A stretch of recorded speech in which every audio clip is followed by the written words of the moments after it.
Salut Coutances et bienvenue pour cette édition de septembre 2022 enregistrée au Poulailler. Je suis Mathis et autour de cette table nous avons des habitués et surtout des invités que sont Valentin et Christian de la caravane apicole et Néméra. Les premiers nous parleront de ruches pédagogiques et de caravanes, tandis que Néméra nous fera voyager à travers son art. Nous poursuivrons ce numéro avec un nouveau sketch de notre cher Christophe, mais tout de suite, et comme à notre habitude, on retrouve Florentin et sa revue de presse.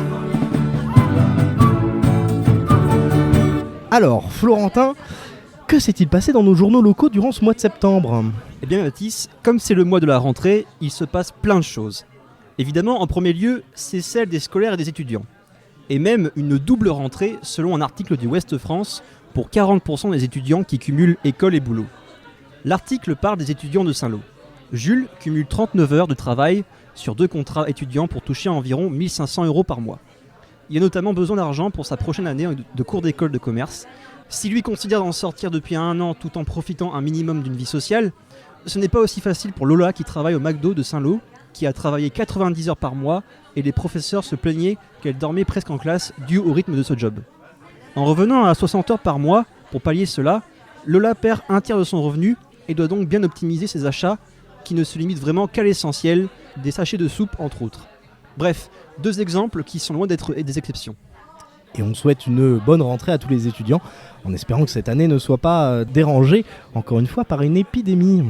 Oui, c'est peu probable, mais bon, on se rend bien compte ce mois-ci que l'hiver va être sûrement rude pour eux, car nous n'arrêtons pas de parler d'économie d'énergie liée à la fameuse fin de l'abondance annoncée par le président de la République.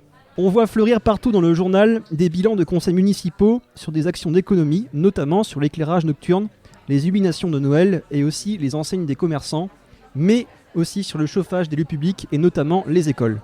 Clairement, l'hiver s'annonce difficile pour tout le monde et seul l'avenir nous dira si tout va se passer pour le mieux. Mais rien ne nous empêche de le souhaiter. Faisons un pas en arrière et abordons un sujet indirectement lié à l'été. Le raisonnement est simple. Nous pouvons être fiers d'avoir un grand nombre de touristes qui s'installent ici l'été pour profiter de la mer, ou pas, c'est selon l'ire de chacun. Mais cela peut continuer le reste de l'année. À Granville, on a recensé cette année plus de 500 Airbnb de courte durée. Alors c'est quoi un Airbnb ? C'est les personnes qui séjournent ici pour un week-end en général et qui donc vont louer un peu comme... qui sur internet, sur une plateforme et du coup sur une application. Et donc voilà, ils vont profiter d'avoir quelque chose à pas cher le temps d'un week-end en général. Okay. Résultat, il est devenu difficile de se loger à l'année dans la ville. Un couple raconte d'ailleurs à Ouest France qu'ils n'ont pu trouver qu'un propriétaire qui voulait bien nous louer, mais en semaine, car il fallait qu'on dégage nos affaires le week-end pendant les vacances pour qu'ils puissent louer un plein pot en Airbnb. La grogne commence même à monter dans le recrutement des entreprises granvillaises qui peinent à cause des difficultés logement des candidats. Des solutions sont en réflexion avec les pouvoirs publics pour donner plus de difficultés à faire évoluer les propriétés en logement de courte durée. C'est même une affaire à suivre d'ailleurs pour toute la Manche. L'été continue jusqu'en septembre, rappelons-le, et certains préfèrent en profiter durant cette période. Eh oui, et si comme moi vous travaillez dans le tourisme, vous voyez très bien qui sont ces personnes qui ont le temps et qui ont leur méthode d'exploration différente des autres. Les vieux. Ce sont les retraités qui voyagent en camping-car. En général, c'est plutôt un public fort appréciable, mais voilà, il y a bien un inconvénient, c'est simplement leur présence. Les aires prévues pour eux craquent sous la fréquentation et deviennent progressivement payantes. Résultat, ils fleurissent sur les parkings de supermarchés ou sur des places publiques, et cela ne plaît pas aux municipalités et aux riverains qui sévissent de plus en plus. Apparemment, à Regnéville, les conseillers viennent frapper à la porte des véhicules dès 18h pour ne pas faire amorcer une nouvelle nuitée. Sur la communauté de Coutances Mer et Bocage, on n'est pas d'accord pour développer les aires quitte à connaître davantage de campings sauvages, selon le maire d'Hauteville-sur-Mer. Enfin, à chacun son avis et à chacun sa façon de profiter de l'été, comme aussi les fourgons et les combis aménagés qui auraient représenté 6% des véhicules de tourisme cet été dans la Manche. Sans transition de bon goût, tu vas nous évoquer le plus gros événement local du mois. Eh oui, la foire de l'essai, bien évidemment. Et voilà un exemple concret où le bouche à oreille ne donne pas la même opinion que le journal. Là où on m'a rapporté pendant tout le week-end que c'était claqué au sol et qu'il manquait bien des exposants pour manque de matériel ou de main d'œuvre, eh bien Ouest France ne donne que du positif avec une fréquentation comme celle d'avant le Covid et des exposants qui font une véritable recette durant les 3 jours. Il y a donc bien quelqu'un qui a tort et souvent il est difficile de contredire l'opinion générale. Et qu'est-ce qu'on trouve à la foire de l'essai ? Eh bien des agriculteurs. Et justement, tu vas nous évoquer le sujet du blé en Normandie. François Beauvais est un chercheur à l'université de Caen qui travaille sur l'impact du réchauffement climatique sur le blé dans la région. Des recherches qui lui ont déjà valu des prix internationaux. En Normandie, la température devrait augmenter entre 1,1 et 4,3 degrés d'ici 2050. De 280 jours, le blé pousserait en 250 jours dans 30 ans. Il serait donc moissonné à la fin du mois de juin, une précocité qui amène plus de maladies et moins d'assurance pour les rendements qui vont se raréfier, notamment dû à la douceur hivernale, comme ce fut le cas en 2016, car le blé a besoin de froid pour enclencher sa floraison, et c'est ce qu'on appelle la verbalisation. Il faudrait donc penser à de nouvelles variétés de blé à produire prochainement. François se veut pas très réjouissant, car s'il a quelques pistes pour sauver les rendements de blé, il ne peut plus rien pour le secteur agricole. Alors là, pour le coup, c'est véritablement sans transition. Le mois de septembre est un mois qui nous intéresse pour notre podcast. Oui, parce que c'est aussi le mois des associations. C'est durant ce mois qu'a eu lieu les nombreux forums des associations, peu de temps après la rentrée. Celui de Coutances a amené 80 associations et à se présenter dans les locaux des UNEL. Et le centre d'animation a pu donc présenter cette année son innovation, un chalet partagé à disposition des habitants dans le hall du bâtiment. C'est vrai qu'il manquait un lieu ouvert à tous où n'importe qui pouvait boire une boisson chaude. Le chalet peut être aussi réservé gratuitement aux associations pour faire un moment d'échange et le midi, il peut servir en personnes qui veulent réchauffer leur plat. Un véritable tiers-lieu qui va donc combler un vrai manque, surtout chez les lycéens qui passent ici. Voilà, j'aurais pu vous parler de plein d'autres sujets comme le problème de réseau téléphonique à l'heure du déploiement de la 5G, des reconversions d'adultes dans les métiers du paysage au lycée nature, de la fin des collectes de déchets au porte-à-porte à Concoutainville, de la hausse surprise de la natalité dans la Manche selon l'INSEE, et ouais, de la nouvelle maison des associations de Montmartin, des moules manchoises attaquées par les crabes, une manchoise primée pour sa thèse sur les sports ultra-endurants, et de bien d'autres sujets encore, mais ainsi s'achève cette revue de presse du mois de septembre. Eh bien merci beaucoup Florentin pour cette actualité. Est-ce que vous avez des petits mots à dire sur cette petite actualité? Attends, t'as dit quoi vers la fin là? À propos de quoi? Des moules attaquées par des crabes, Des crabes. Oui, c'est ça, ouais. Oui, il y a eu une manifestation de conchiculteurs qui donc ont protesté à la préfecture pour se plaindre qu'il y avait des crabes, qu'il y avait beaucoup trop de crabes qui venaient donc attaquer Ils ont manifesté contre les crabes. C'est un concept particulier. Voilà, il y a bien une En solution. tout cas, il demande au gouvernement d'agir. Il y a peut-être une C'est peut-être explication contre les plus crabes rationnelle. royaux et on demande C'est la fin de la royauté du crabe. pourquoi pas, c'est peut-être une explication à cela. En tout cas, je vous avoue que j'ai pas encore bien lu l'article. Mais oui, ça peut poser des questions, effectivement. Il y avait Cidre Dragon aussi pour le mois de septembre. Ah oui, c'est vrai, ouais, j'ai Ouais. zappé. Mais c'est Ouais, pas trop on a- dans le coin, c'est pour ça que C'est j'ai pas eu C'est pas l'article. la Manche, ouais, c'est Calvados, mais gros événement. Voilà. Voilà, c'est vrai que c'est un bel événement, on n'est pas à dire. Et qui a vraiment beaucoup explosé, notamment par sa fréquentation. Et oui. Ouais. Il y avait la journée du patrimoine aussi, qu'on Oui, aurait pu mais évoquer ça, pour le mois de voilà, septembre. Ça, c'est tous les ans, et voilà, ça marche bien sans arrêt. Tout de suite, nous recevons Valentin et Christian de la caravane apicole. Bonjour. Bonjour. Bonjour. En une phrase, la caravane apicole, c'est quoi? Est-ce que c'est un lieu dans lequel on vient? Est-ce que c'est quelque chose qui se déplace? C'est quoi? Bon, alors la caravane apicole, c'est d'abord une association fondée en 2020, donc c'est une association relativement jeune qui vise à sensibiliser les jeunes générations sur la place fondamentale des pollinisateurs dans notre écosystème et nos sociétés. Et vous avez des jeunes entre quel âge à peu près? Alors, on a des jeunes allant du CP jusqu'au collège aujourd'hui. CE2, c'est bon, CM2. Alors cette année, effectivement, on a réalisé des séances pédagogiques avec des classes de CE2, CM2, à hauteur de 7 séances par classe de 3 heures. Donc ce qui En représente- extérieur Voilà. et dans le collège, un peu. Exactement. En partenariat avec les professeurs. Oui, exactement. En fait, on tenait à faire une partie théorique sur les 3 heures de à peu près 3 quarts d'heure. Et derrière, on allait réaliser des activités ludiques en plein air, proche du rucher. Et donc, qu'est-ce que les jeunes vont venir apprendre précisément à la caravane apicole? Alors, donc, durant ces animations, ces séances pédagogiques, on voit de tout. On va du pollinisateur, ou en tout cas des pollinisateurs, parce qu'il y en a plusieurs, en passant par la pollinisation, donc la reproduction des plantes à fleurs. On voit de la graine aux fruits, globalement, et jusqu'à l'anatomie de l'abeille, le fonctionnement d'une ruche, etc., etc. Est-ce qu'on va pouvoir trouver aussi des notions sur le rôle et la place de l'abeille dans l'écosystème, dans l'écologie ambiante, dans la biodiversité finalement? Alors oui, le but c'est vraiment d'essayer de sensibiliser, de créer un éveiller la curiosité. Ouais, éveiller la curiosité des jeunes sur ce thème-là. Parce qu'aujourd'hui, on parle de changement climatique, donc c'est un axe incontestable, une problématique incontestable. Par contre, aujourd'hui, on parle quand même très peu de l'extinction accélérée du vivant. Et c'est sur ce thème-là que la caravane apicole se positionne. Et ils consistent en quoi vos ateliers auprès des enfants concrètement? Ils approchent un peu des abeilles Alors le cheminement est long parce qu'on a commencé par fabriquer des ruches avec du bois de récupération en impliquant des artisans de notre commune, des menuisiers qui avaient des chutes de bois, tout ça. Et on a valorisé ce bois-là pour en faire des ruches. Donc là déjà les enfants peuvent voir la fabrication, enfin c'est manuel. Et après, ils vont petit à petit, comme on a acheté des tenues, tout ça, ouvrir les ruches et développer ça. Mais voilà, c'est la première année. Donc, Alors en parlant de la commune, vous êtes situé où Je pense que c'est peut-être un petit peu important de le savoir pour qu'on puisse... Alors on est basé sur Saint-Sauveur village. Alors anciennement c'était Saint-Sauveur-Landelin. Ils ont rassemblé un peu tous les cantons pour créer Saint-Sauveur village. Et on se situe exactement au plan d'eau sur la commune de Saint-Sauveur-Landelin, à 1 minute des collèges et des collèges, et d'écoles primaires de la commune, quoi. Vous disiez tout à l'heure que vous étiez quand même un public assez jeune. Est-ce que ça demande des précautions particulières à avoir ou...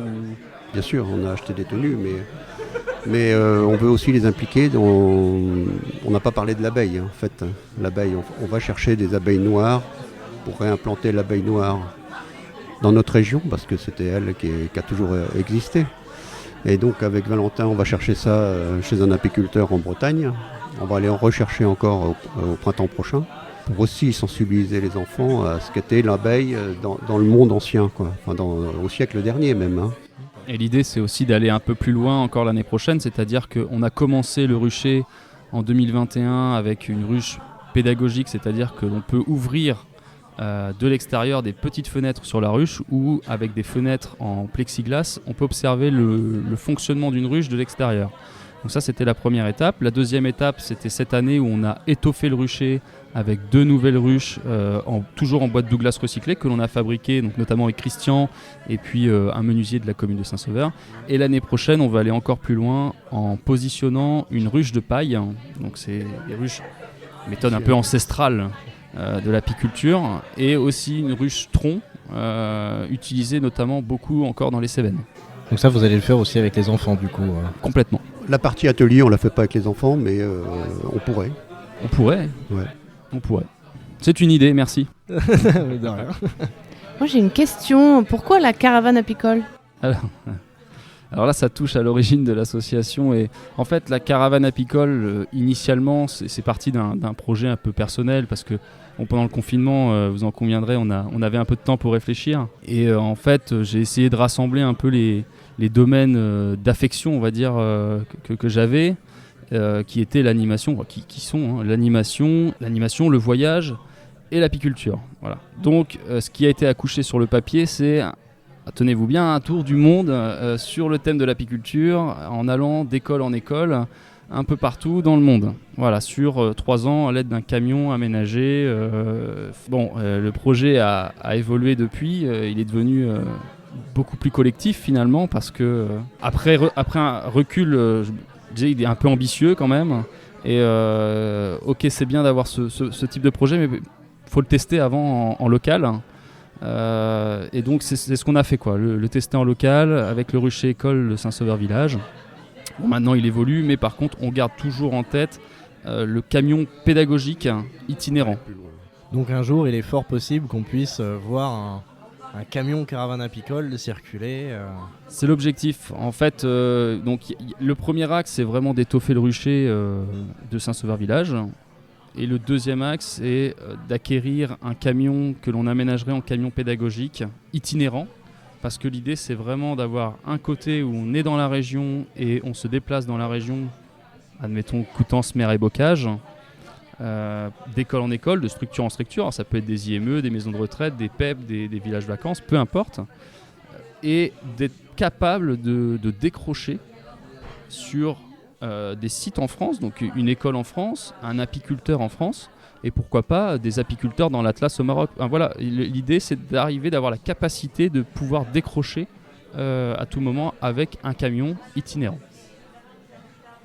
Et l'idée, alors ça émane aussi d'un... Les associations aujourd'hui sont très sédentaires, majoritairement, et l'idée c'est d'apporter de la mobilité et d'aller à la rencontre des gens au travers de ce camion-là. Donc il y a un aspect très social du coup aussi. Et après, le rucher peut vivre tout seul peut-être. Ah ben, Sur les 20 enfants qui sont impliqués cette année, peut-être que dans 3-4 ans, il y en a 2 qui vont être intéressés par l'apiculture. C'est le but aussi. Et repasser le Oui, flambeau. pour sensibiliser les enfants. D'ailleurs, ça nous amène sur une question sur l'envie de bénévolat. Oui, tout à fait.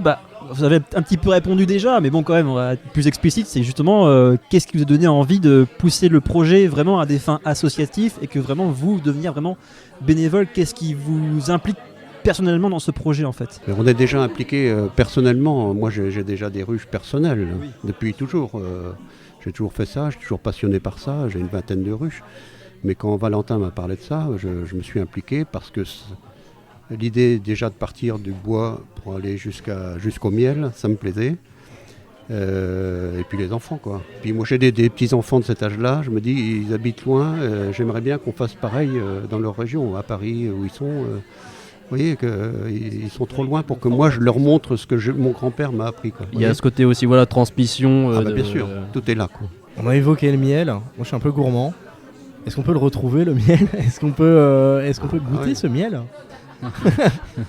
On peut le goûter, alors on va attendre juste une petite année. Je vous donne rendez-vous en fin mai prochain pour goûter le miel, mais ouais, il n'y a pas de souci. Alors, pas de problème, alors je serai là fin mai prochain du coup.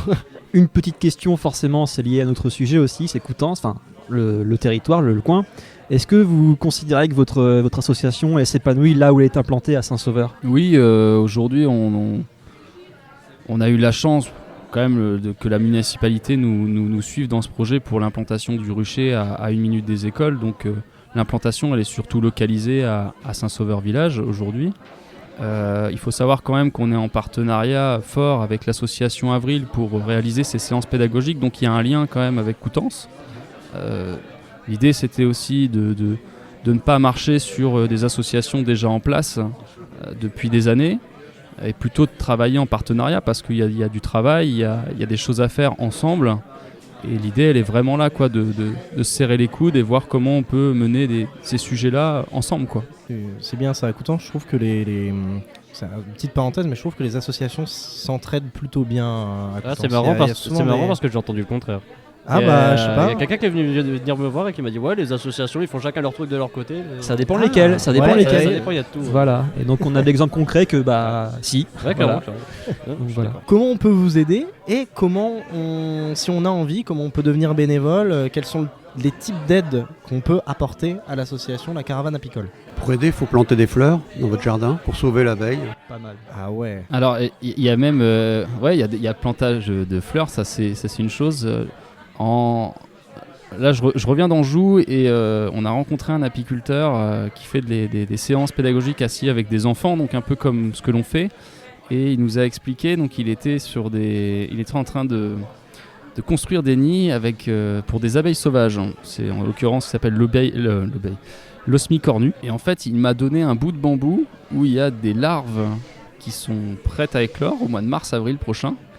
Il me l'a donné, je l'ai ramené dans ma voiture et aujourd'hui je vais le laisser chez moi pour l'éclosion l'année prochaine, quoi. Donc c'est incroyable. Donc l'idée c'est que cette année dupliquer un peu ces petits nids pour aussi être en capacité de donner.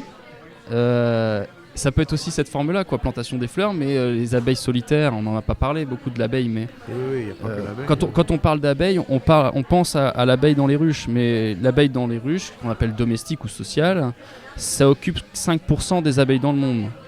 95% des abeilles sont solitaires ou sauvages.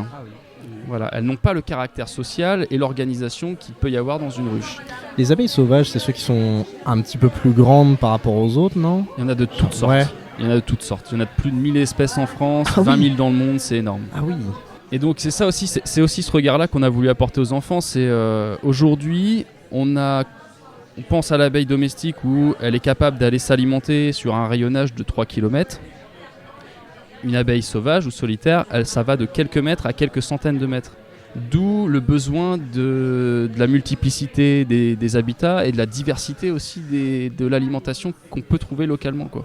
Est-ce que la prolifération des frelons menace aussi l'abeille ? Bah oui, fortement. Ouais. Cette année, on a été fortement impacté dans le Coutançais, là, plus que l'an dernier. Là, c'est une catastrophe, parce que ça fait 1 mois et demi, 5 semaines que les abeilles sortent plus de la ruche, parce qu'elles sont complètement stressées par le frelon. Il en consomme quelques-unes pour les protéines qu'elles lui apportent, mais c'est pas que ça les stresse, elles sortent pas, donc là, elles peuvent plus nourrir leur couvain, leur progéniture. Et vous savez s'il existe des solutions qui sont mises en place? C'est en cours, les c'est en scientifiques cours. sont là-dessus, mais avec des phéromones compliqués. Ouais, après il y a des particuliers qui sortent des fois des solutions qui elles valent ce qu'elles valent, mais en tout cas elles ont le mérite d'exister. Donc voilà, chacun après de s'approprier un peu la problématique et d'essayer de trouver des solutions à son échelle, quoi. Alors il faut aussi laisser l'abeille se débrouiller toute seule. Si elle était assez forte, elle se sauverait de ça, quoi. 8 siècles avant Jésus-Christ, il y avait déjà des abeilles. Donc je veux dire, elles ont réussi à survivre à tous les trucs qu'il y a.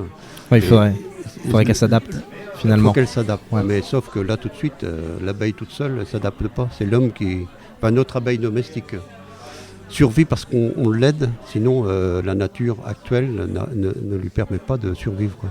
On a eu quelque chose d'assez exceptionnel cette année. On a eu une forte canicule. Est-ce que ça a une influence là aussi sur les abeilles? C'est vrai que du coup on avait un article justement à propos du blé normand dont j'ai parlé, donc je sais pas s'il y avait peut-être un lien à faire par rapport aux abeilles également. Sur les fleurs, très bien. Ouais. Pour nous, la Normandie, là, c'était une année exceptionnelle en miel, parce qu'elles ont beaucoup bien travaillé. Mais dans le sud, les fleurs ont séché trop vite. Il n'y a pas de nectar.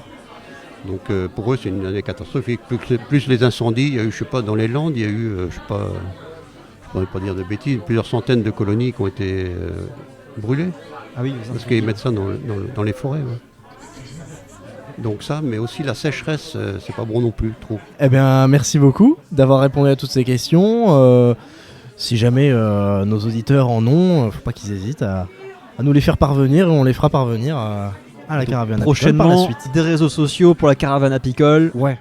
Oui, alors voilà, oui, c'est vrai, c'est prévu pour 2023, donc on y va de manière petit à petit, de manière cohérente. On fait avec les moyens que l'on a, on va dire. Donc il y a un site internet en cours, il y a une page Instagram.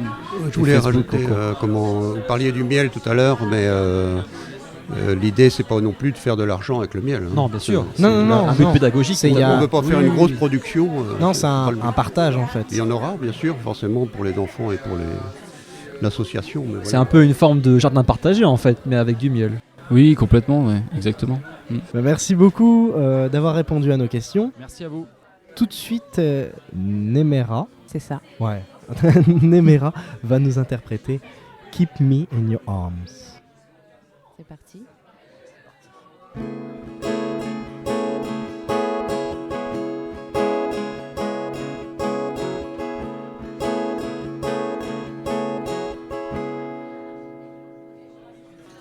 Hear me in your eyes. Teach me love to cry. Hold me like I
en éméra, une voix douce, posée et poétique.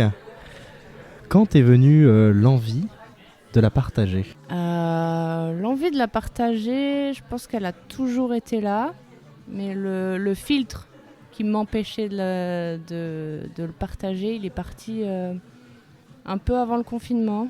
Je pense qu'il y a des rencontres que j'ai faites quand je faisais les saisons à Val d'Isère, dans les Alpes, qui ont fait que j'ai commencé un petit peu à me lâcher, entre guillemets. Et les personnes ont entendu, m'ont dit allez, ne te prends pas la tête. Et puis le confinement, ça a été le moment où je me suis dit bon, j'ai tout le temps devant moi, j'achète ce qu'il faut et puis voilà, je vais travailler. Je crois qu'on peut remercier ces personnes qui t'ont enlevé le filtre. D'ailleurs, je leur fais une petite dédicace. On avait un petit groupe, on s'est jamais produit, mais un petit groupe de copains, on s'appelait les Maroufleurs de chatte et on rigolait bien. Donc c'est bien, c'est que le point commun entre tous nos invités, en fait, c'est qu'il y a quelque chose un bon atout par rapport au confinement, on peut dire ça comme ça. Oui, c'est clair. Comme quoi, on peut y trouver des bonnes choses. Ouais, moi je dis merci au confinement. Est-ce que tu as déjà fait des collaborations avec d'autres artistes? Oui, j'ai fait des collaborations. Il y en a eu 2. C'était pendant le confinement, justement, pendant le 2e ou 3e confinement, avec Soupa Chill, un groupe qui commence à tourner pas mal. Notamment, ils ont comme chanteur, rappeur, YouStar. Je ne sais pas si vous connaissez, MC YouStar de Chinese Man. Voilà, c'est ça. Donc MC YouStar, rappeur de Chinese Man. Donc avec lui, j'ai collaboré pour Soupa Chill et c'était génial. Et on a tout fait à distance, mais c'était vraiment chouette. On peut retrouver la collab quelque part? Oui, sur Spotify, Ah ouais. sur le dernier album Chesterfield de Soupa Chill. Voilà, il y a 2 titres. Moi, j'ai fait 2 titres avec. Voilà. Donc, un qui s'appelle Just Be et l'autre. L'autre, je me souviens plus. Je pense qu'il y a trop d'émotions d'un coup. J'ai tout oublié. Alors là, je suis censé parler davantage de ta musique, sauf que il s'avère que je n'ai pas écrit la question, donc il va falloir que je brode bien comme il faut, mais pour autant, je sais quoi dire. Il faut juste que je trouve les bons mots. Tu as sorti récemment un morceau sur SoundCloud dont je n'ai plus le titre, mais c'est de la MAO où notamment tu fais beaucoup de voix à l'envers. Je sais pas si Oui. tu as le nom du morceau. Le nom du morceau, non, je sais plus. Alors pour être honnête, j'en bidouille plein entre guillemets. Et quand il y en a un qui me plaît bien et que je trouve qu'il va bien avec une image que j'ai captée au bord de la mer notamment, et je le poste. Et sauf que j'en ai tellement que je ne sais plus. Mais c'est le dernier, il est épinglé sur la première page de mon SoundCloud. Est-ce que ce morceau-là en particulier, il y a vraiment une inspiration d'un autre artiste ou de ce genre? Sûrement, je suis forcément influencée en tout cas par d'autres artistes. Mais on va dire que ça peut être du Fakir, ça peut être du Morshiba, ça peut être... c'est plein d'influences, mais c'est toujours dans une ambiance... des artistes qui s'expriment dans des ambiances assez lunaires. Après, il y a du lunaire, j'aime bien aussi quand c'est plus rock, quand c'est plus électro, punchy. Mais là, oui, on part plus dans cette ambiance assez planante. Parce que du coup, tes compos et tes covers ne sont pas uniquement que de la guitare-voix, des fois aussi c'est de la MAO, de la Oui. musique assistée par ordinateur. Et moi je me souviens surtout d'un espèce de petit trailer que tu as fait d'un morceau je n'ai pas retrouvé le morceau entier, c'est Le Chasseur de couleurs. Et donc voilà, moi j'ai trouvé ça super intéressant. Et Le Chasseur de couleurs, celui-là j'ai passé pas mal de temps dessus. Et je ne l'ai pas posté parce que je l'ai posté sur Instagram avec la vidéo. Je ne l'ai pas mis sur SoundCloud parce qu'il ne me paraissait pas assez fini. Les voix n'étaient pas assez propres. J'enregistre chez moi. Donc il y a toujours un peu de grain. Des fois, il y a le frigo qui se met à jonfler et on l'entend vraiment. On l'entend sur la piste voix. Et puis des fois, il y a un peu de flemme. Et du coup, je me dis, je le ferai plus tard. Et là, ça fait 1 an. Je ne l'ai pas refait. Pourtant, c'est un magnifique trailer, surtout avec l'image et la musique qui correspond. C'est vraiment, ça donne vraiment l'eau à la bouche, c'est assez certain. Je me dirais qu'il y a la flemme qui joue et aussi ce manque de collab justement. C'est quelque chose à laquelle j'aspire, c'est de trouver d'autres artistes avec qui collaborer, mais avec qui vraiment monter un groupe pour avoir cette dynamique et pas que ce soit juste ponctuel et donc tout donner sur un morceau et puis après qu'il se passe plus rien parce que moi j'ai pas mal d'idées, j'ai pas mal de trucs dans la tête, mais il y a aussi la vie à côté, le vrai travail entre guillemets. Et quand on n'a pas des personnes derrière qui disent allez viens, ce soir on fait ça, c'est facile de se dire ouais ce soir j'ai la flemme et puis il se passe beaucoup de temps. Est-ce que Valentin, ça fait un peu écho à ton projet associatif, se dire qu'au début tu commences un peu tout seul et tout d'un coup il y a d'autres personnes qui se rejoignent et ça donne une impulsion diverse, non ? Ouais, complètement. C'est vrai qu'au début on commence seul et puis c'est ce que je disais tout à l'heure, c'est d'un projet personnel, c'est devenu quelque chose de beaucoup plus collectif et notamment grâce à des personnes comme Christian, comme le menuisier de la commune qui a voulu s'investir en faisant les ruches, etc. Donc effectivement, ouais, c'est... Ouais. Ça fait écho. Alors j'avais une question donc pour l'album là, du coup, quand est-ce qu'il sort ? Je suis plus sur l'idée d'un EP déjà. Je ne sais pas si vous voyez ce que c'est qu'un EP. Un mini-album. Alors il y a le single où il y a 2 titres, il y a l'album où il y a une dizaine de titres et il y a l'EP qui est entre les deux. Parce que pour une flemmarde comme moi, entre les deux, c'est bien. Oui, mais c'est assez courant de sortir un EP en ce moment, donc il n'y a pas de Surtout souci. Heureusement que tu as défini parce que je pense qu'il y a beaucoup d'EP du coup que je considérais comme des singles. que j'appelais des singles. C'est un single avec un bonus. Ouais, voilà. Alors, moi, une petite souris est venue me voir et m'a dit que un jour tu étais en concert et qu'il t'est arrivé une histoire incroyable. Est-ce que tu vois un peu de quoi je parle ou est-ce qu'il va falloir poser des questions à la petite souris ? Oui, la petite souris n'a pas besoin d'en dire plus. Je vois de quoi tu parles. Je pense que tu parles d'un concert avec un certain Gaël Faye. Oui. Donc c'est ça. C'était l'année dernière, autour du 2 novembre ou le 6, je sais plus. On est allé à ce concert avec des amis. On n'avait pas du tout prévu que je chante. Pour preuve, on avait pris un bon apéro. Et puis à un moment, Gaël Faye demande pendant son concert est-ce qu'il y a quelqu'un dans la salle qui sait chanter. Moi, je me dis bon, non, je vais pas. Voilà, c'est une soirée concert, j'ai pas prévu d'aller chanter. Et puis au final, j'ai fini par y aller et on fait une chanson avec Gaël Faye sur scène. C'était une vraie expérience sur scène. C'était génial. C'était une très belle soirée. Alors, pour faire cette interview, on s'est baladé un petit peu sur tes réseaux et sur Insta notamment, où on a pu constater plusieurs photos et plusieurs vidéos de paysages. Tu as même évoqué tout à l'heure les paysages de la mer. Hein. Beaucoup les côtes normandes sont très représentées en ce moment. Y a-t-il un rapport du coup entre ta musique et ces environnements ? Est-ce qu'il y a vraiment un rapport entre tes images et la musique en fait ? Et les paroles en fait finalement, ou la musique en elle-même? Alors les paroles non, parce que c'est des chansons qui ne parlent pas du paysage, mais dans ce paysage forcément je suis inspirée et c'est là où je vais me ressourcer quand... c'est aussi quand je vais bien, mais voilà, quand un petit coup de mou, je me suis rendu compte depuis que je suis rentrée des Alpes justement que d'aller faire un tour à la mer... ça me fait énormément de bien et du coup c'est là où je commence à me perdre dans mes pensées et à me dire tiens j'écrirais bien ça, ou alors j'ai quelque chose qui tourne dans la tête, une musique et puis, ou alors je me dis non je vais filmer ça et puis cette musique là ça va forcément aller dessus. La mer c'est un peu ta muse finalement. C'est ça, oui. La mer et surtout le Havre, le Havre de la Vendée, oui. C'est vraiment mon petit coin et c'est fou parce que j'ai quand même grandi à Saucé.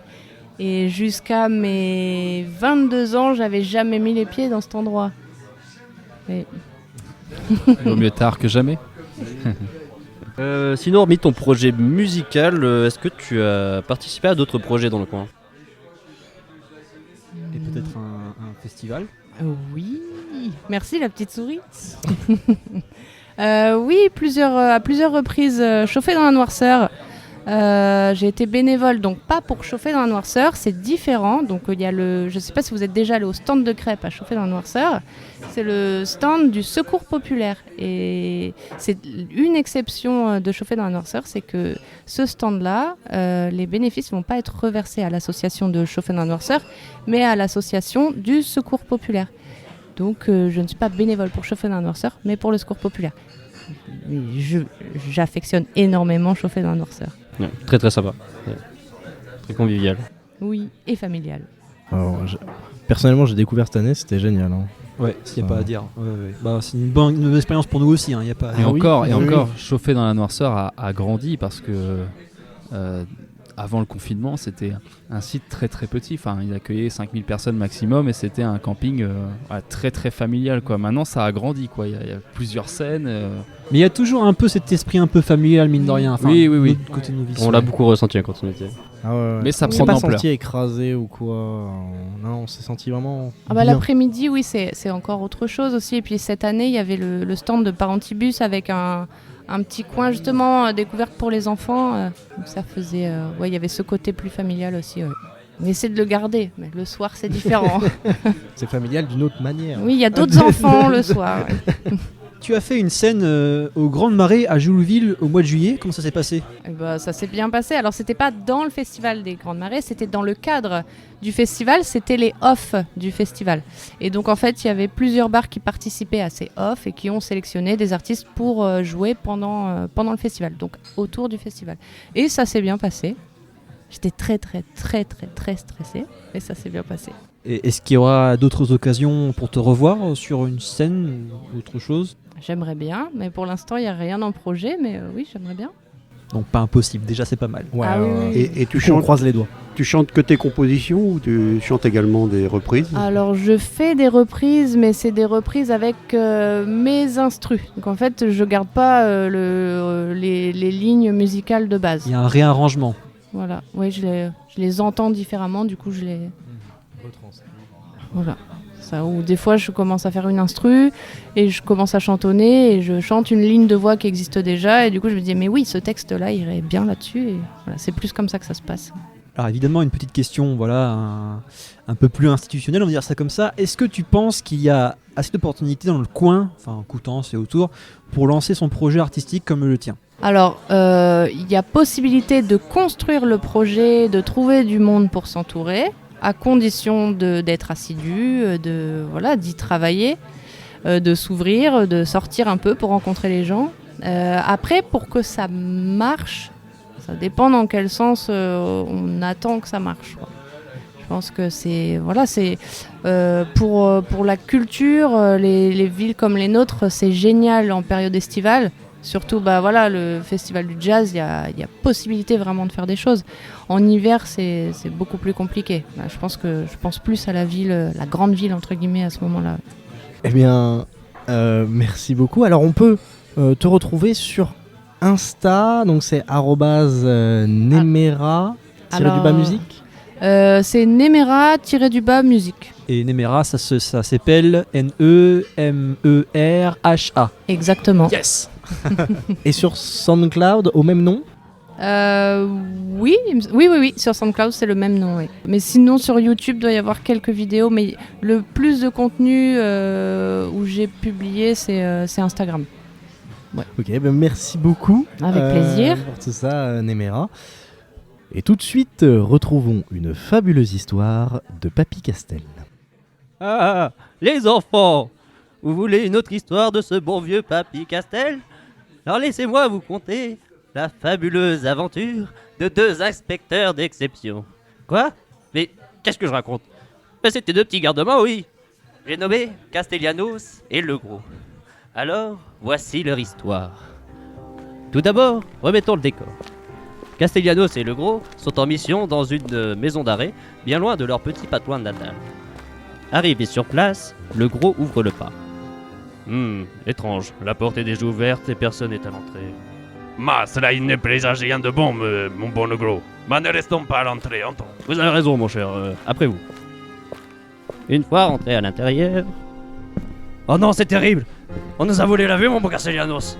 Comment est-ce que vous faites pour garder votre calme dans une telle situation? C'est parce qu'il fait trop noir, il n'y a pas de lumière. Aidez-moi plutôt à chercher la lumière, camarade. C'est alors que Castellanos entama un monologue dans sa tête. Papy, comment est-ce que tu peux savoir ce qu'il disait dans sa tête? Tu vas la fermer, oui, c'est Papy qui raconte l'histoire. Je disais donc. Nous étions seuls, tous les deux, au beau milieu de l'obscurité.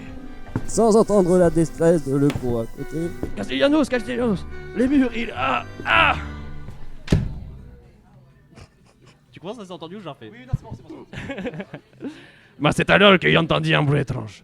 Comme s'il y avait un jeune homme d'à peu près 1m60 pesant approximativement 70 kg, aux cheveux courts et portant des chaussettes dépareillées, tombé de son poids magnifique sur un parquet flottant datant des années 90. Bah, très intéressant. Bah, peut-être une piste ou que sais-je. Oh mince, le gros, oh non, pourquoi le gros, pourquoi? Oh, je crois que nous venons de perdre un homme, c'est terrible. Je me retrouve désormais seul, dans l'obscurité, en milieu hostile.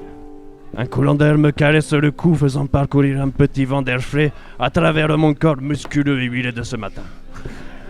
Un vent à faire pointer les tétons. Comme on dit chez nous. Enfin, vous savez ce que c'est. Aïe! Ah, aïe! Mais qu'est-ce qu'il fait là, ce meuble? Bon, les enfants, papy n'a pas envie d'être grossier avec vous, alors je vais vous faire une invitation gentillette des paroles de ce bon Castellanos. Ah là là, sacripant de bon sang de bonsoir. Ah là là, tu vas voir ta maman, comment elle a été emballée dans un carton même pas timbré. Tu vas pas pouvoir la poster et toc. Ah, je suis si vieux. Papy, il s'est passé quoi après? Ah, j'allais y venir. Quand tout d'un coup, je l'ai vu. La lumière au bout du couloir. Est-ce que je fais bien de m'avancer vers elle? Je ne sais pas. Mais je ne résiste pas à la tentation de découvrir ce qui se trouve derrière cette lumière. Et c'est là qu'il m'est apparu.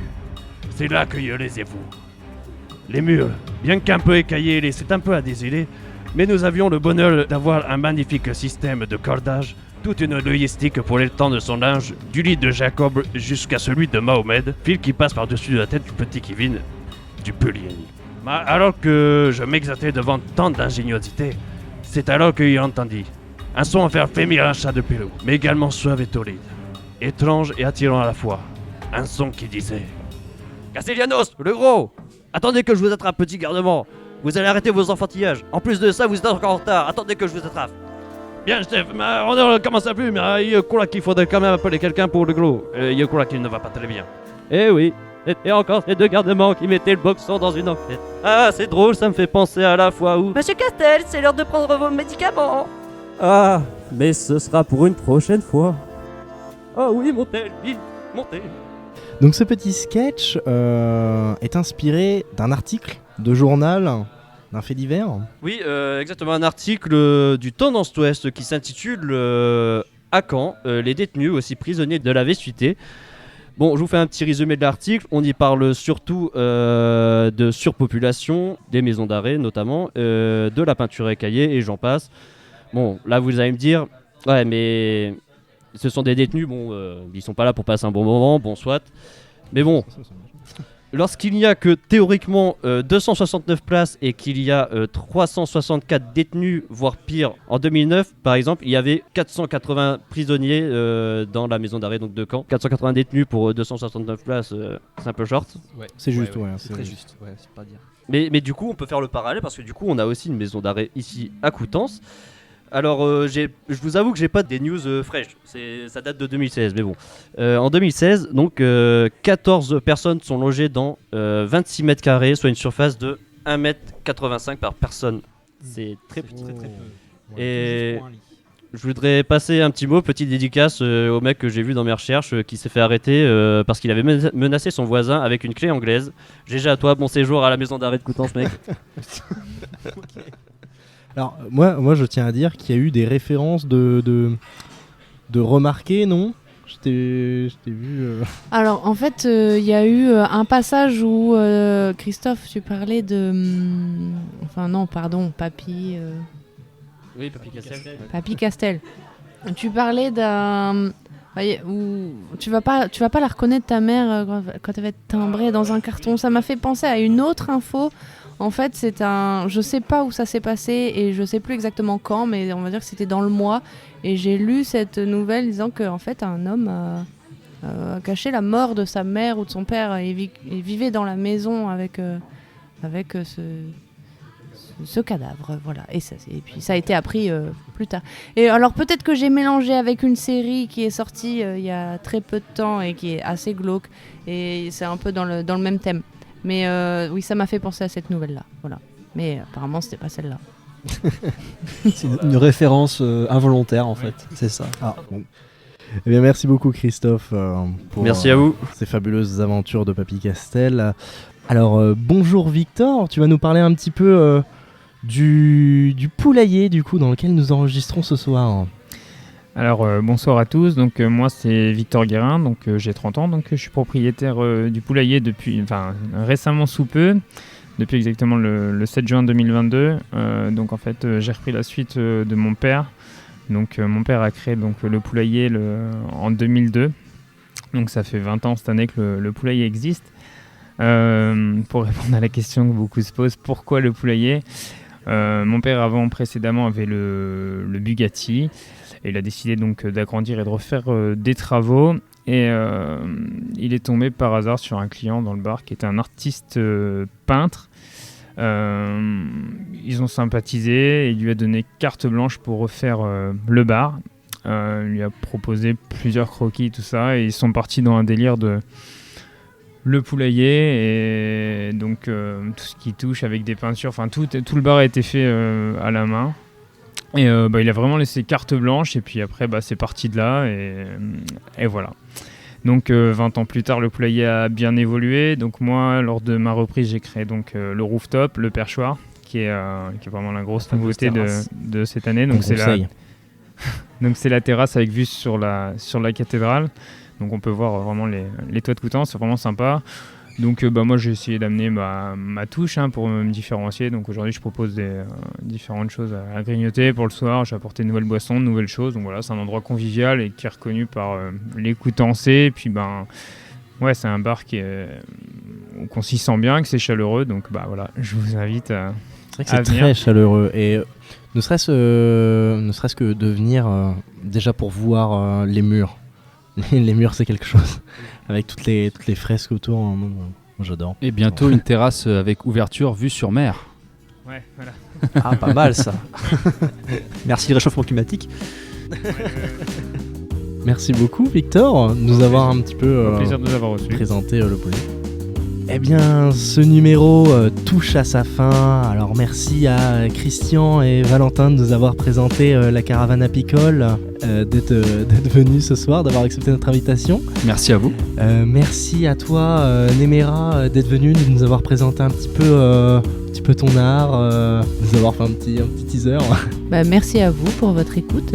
Merci à toi Victor de nous avoir accueillis dans ton bar ce soir. Et merci évidemment à toi Florentin et à toi Christophe. Oui, à toi aussi Mathis. Toujours un plaisir.